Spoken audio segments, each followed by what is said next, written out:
Welcome friends.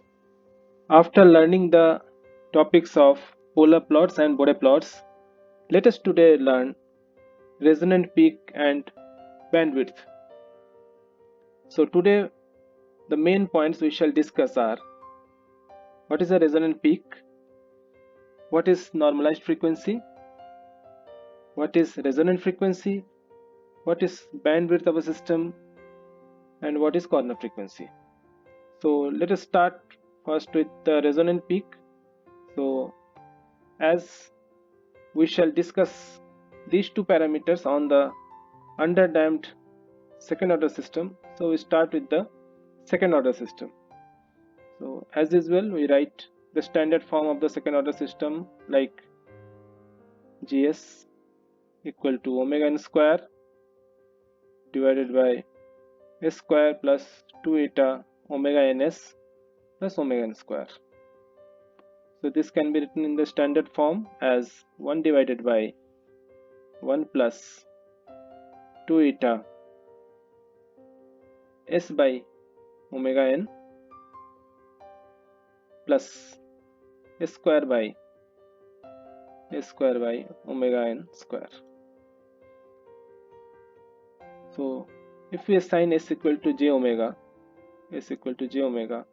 then we can have omega n square is there in the numerator, so that is 1 plus 2 eta j omega by omega n plus j square omega square by omega n square. So this is actually equal to 1 divided by 1 minus omega square divided by omega n square.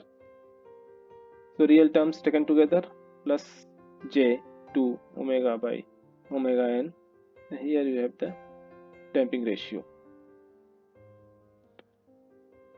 Now if we assign u equal to omega by omega n, then it becomes g of ju equal to 1 divided by 1 minus u square plus j 2 damping ratio eta into u. Therefore we can write the Bode magnitude as m equals to 20 log base 10 1 divided by, because when the complex term in the numerator is rationalized, it will become the complex conjugate in the numerator. So we'll have the square root of the real part square plus imaginary part square. So the complex conjugate will contribute in the phase. So here we should understand, as we discussed in the Bode plot magnitude when we are studying about the Bode plots for second order systems, that whenever we are discussing about corner frequencies or some critical frequencies, we have to see how much change is there in the magnitude for a decade change in the frequency. So rather than taking the absolute value of the frequency, if we take the normalized frequency, that is the frequency divided by the natural frequency or the corner frequency, will give you the correct idea about the magnitude change of the system over the frequency range, while keeping the frequency within a bound which can be drawn easily on the semi-log graph paper. So if we take the normalized frequency, you can very well explain your system within the frequency range of 10 power minus 1 radians per second up to 10 power 2 radians per second. So that is the benefit of using the normalized frequency. So let us go a little ahead.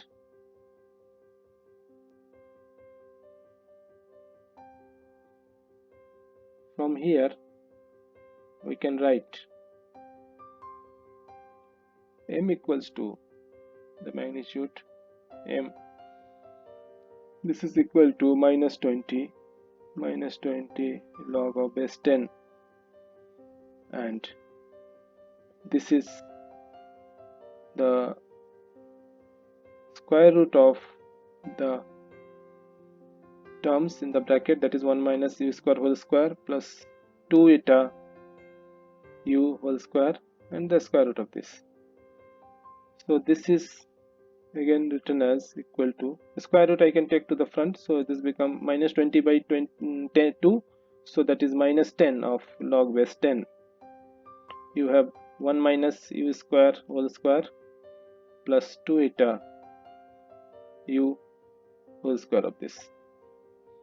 So now you can understand that to have the value of m maximum, if we want to see the value of m as maximum, this value if you want is maximum, then this value should be minimum because there is a minus sign in the front of this. So how we can do it? Let us take, I'm writing here in words, therefore m is maximum when 1 minus u square whole square plus 2 eta u whole square is minimum. So let us assume a function. Let f at u be a function defined as 1 minus u square whole square plus 2 eta u square. So to find the maximum or minimum of function, we differentiate with respect to the independent variable f at u equals to 2 of 1 minus u square, because this is power 2, so n into x power n minus 1 is the derivative, then the derivative of the internal term, so that will become minus 2u. Then the second term, if you differentiate it, so take the 2 zeta whole square outside, then it becomes u square, so you get 2u. So at the peak magnitude or gain, at the peak magnitude or gain, you have d by du of f at u equal to 0. This implies that 2 into 1 minus u square into minus 2 u, this plus 2 eta whole square into 2u. Here I would like to say that this u is basically the u peak, because the peak value is determined by this u. Peak value of the magnitude is determined by this u, so you take as up. So this term should be equal to 0. So if we take the terms together with 4 up common from each term, we will get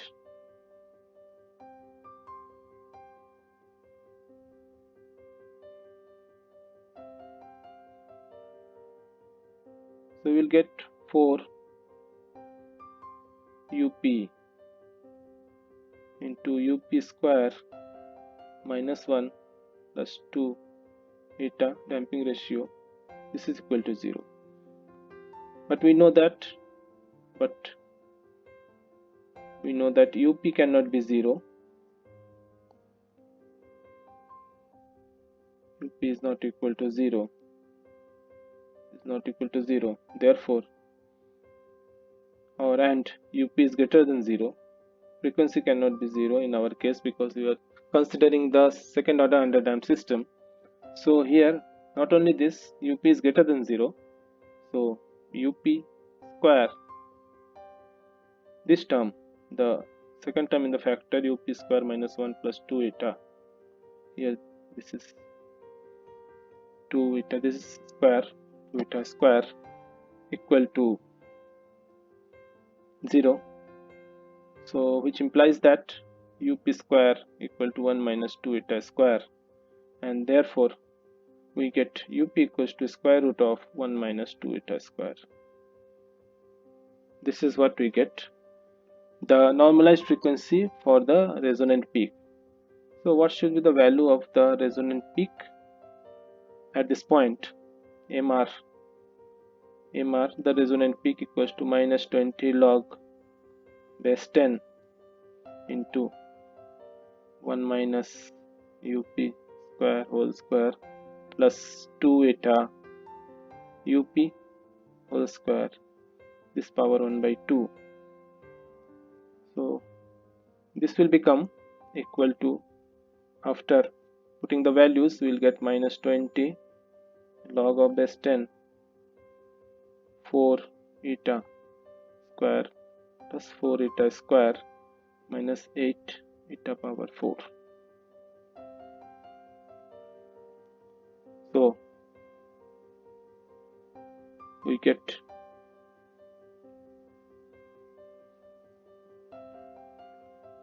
upon simplification, we get resonant peak MR equals to minus 20 log base 10 to 4 eta square 1 minus eta square square root of this equal to minus 20 log base 10. Here you can see that the entire square root can be taken onto the factors. So once you take on the factor 4 eta square, it will become 2 eta, and this 1 minus eta square, it will become square root of 1 minus eta square. So again the bracket will be like this, because damping is positive, so there is no requirement of modulus. So this will come in decibels. So therefore the magnitude, the absolute magnitude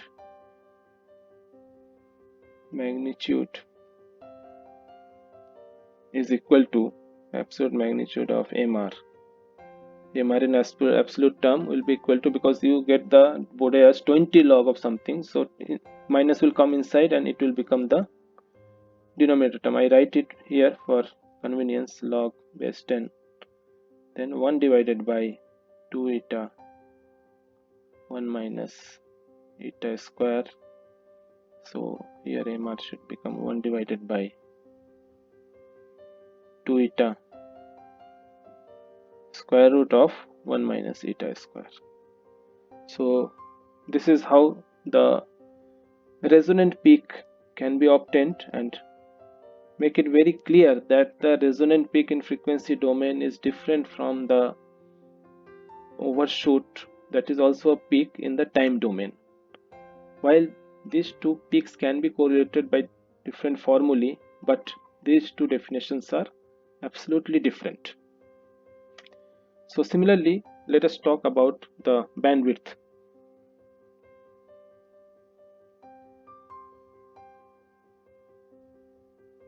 So whenever we talk about the bandwidth of a signal, we speak about the half power frequency.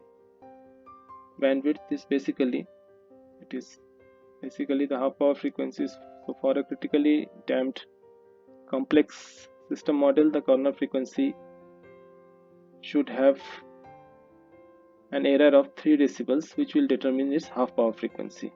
So bandwidth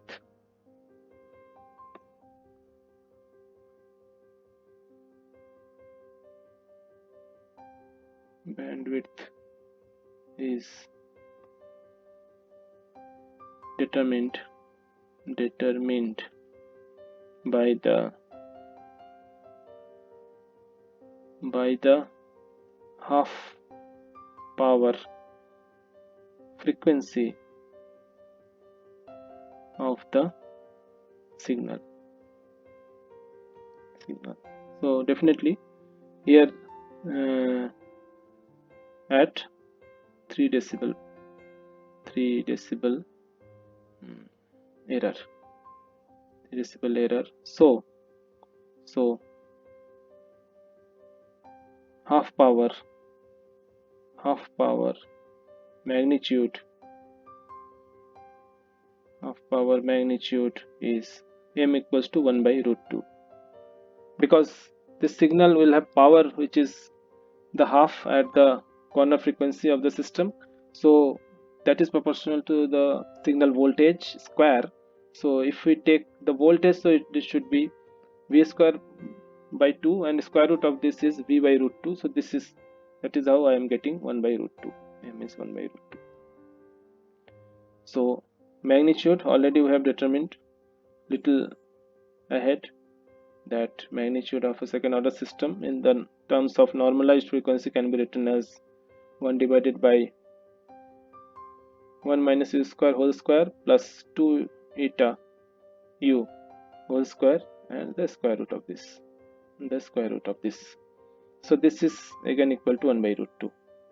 So therefore if we compare, we will get, by squaring both the sides and taking the reciprocal, we get 1 minus u square whole square plus 2 eta u whole square equals to 2. Now if we simplify little more, then it will become 1 plus u power 4. I am breaking this square bracket. 1 plus u power 4 minus 2 square plus 4 eta square u square equals to 2. So it means we can have a bandwidth derived through this equation in such a way that we can collect the terms of 1 plus u power 4 minus 2 square plus 4 eta square u square equal to 2. Here I am trying to collect the terms in terms of the coefficients of power of u. So highest power of u is u power 4. Then this, if you take in bracket, 2 will become minus 2 when it comes to the left. So 2 minus 4 eta square u square minus 1. So from that I can solve in terms of quadratic of u square. It is equal to 2 minus 4 eta square plus minus square root of 2 minus 4 eta square whole square plus 4. So u square becomes equal to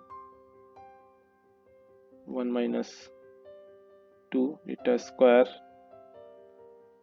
this is plus minus of, here we have the numerator as divided by the denominator 2, because minus b plus minus root b square minus 4ac by 2. So here the denominator will come as 2. So now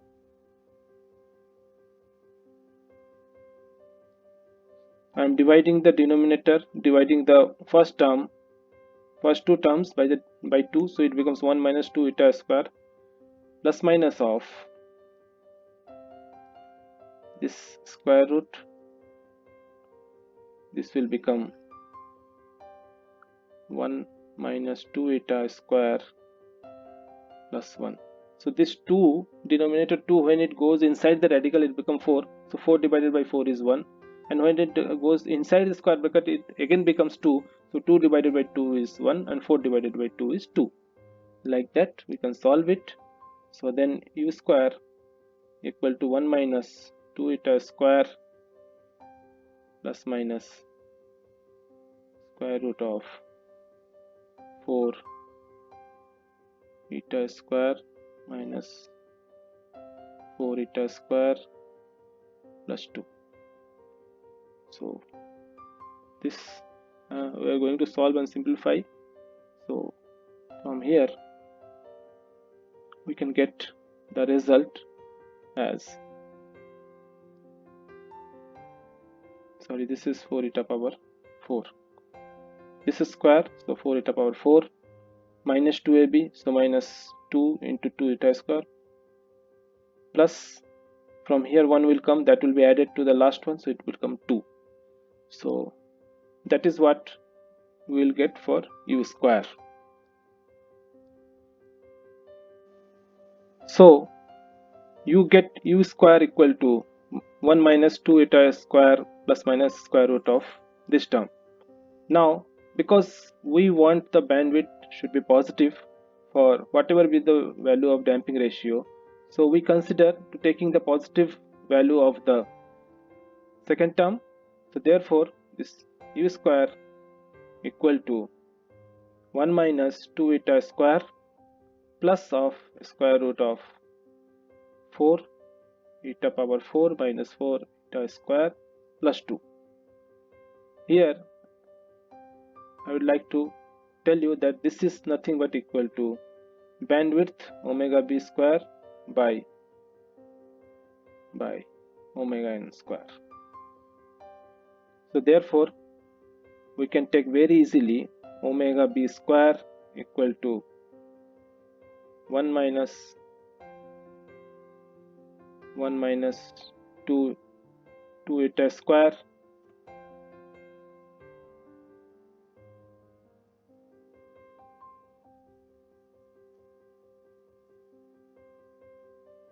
omega b square equal to omega n square into 1 minus 2 eta square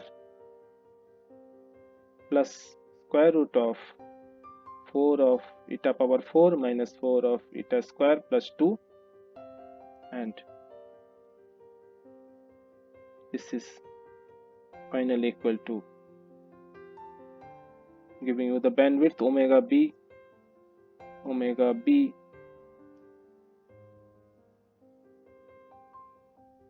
equal to omega n, then square root of 1 minus 2 eta square plus square root of 4 eta power 4 minus 4 eta square plus 2. So that is how we get the relationship between the natural frequency and bandwidth. So we can find out omega b by omega n as a function of eta also. That is also possible for the given value of damping ratio. Bandwidth is proportional to the natural frequency of oscillation, and also this is the measure of the speed of the response. And if you are raising the value of bandwidth omega b, then the settling time is reduced, and so is the rise time of the step response. So for this, if you take the plot of omega b by omega n with respect to damping ratio, so we will get something of this form.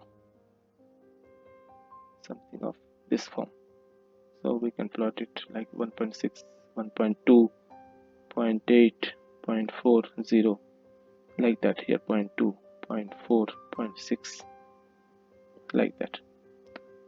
So this is all about the resonant frequency and bandwidth of a complex underdamped system, and in the next lecture we shall discuss about the phase margin and gain margin of systems, and we will compare the situation both in polar plots and Bode plots.